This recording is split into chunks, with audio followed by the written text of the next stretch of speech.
বাংলাদেশ একটা কঠিন গ্রুপের মধ্যে পড়ছে, যেখানে বাংলাদেশ ফাইট করতে হচ্ছে সাউথ আফ্রিকার সাথে, শ্রীলঙ্কার সাথে, নেদারল্যান্ডসের মতো দলের সাথে।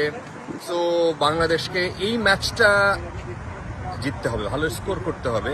শ্রীলঙ্কার সাথে শুরুটা ভালো করে বাংলাদেশ আসলে একটা জায়গা, একটা প্রত্যাশার জায়গা তৈরি করছে। এই বিষয়ে আমার মনে হয় আমার মতো অনেকেরই কোনো সন্দেহ নাই। খেলা হবে নগদে। আজকে বাংলাদেশের সাথে সাউথ আফ্রিকার যে ম্যাচ হতে যাচ্ছে, এই ম্যাচে কারা জিতবে আপনার কি মনে হয়? আপনি আমার কমেন্টে আমি বিস্তারিত দিয়ে দিচ্ছি। এখানে একটা কুইজ, এখানে কিছু প্রশ্নের উত্তর আপনি দিলে আপনার জন্য নানা রকমের গিফট থাকছে নগদের সৌজন্যে।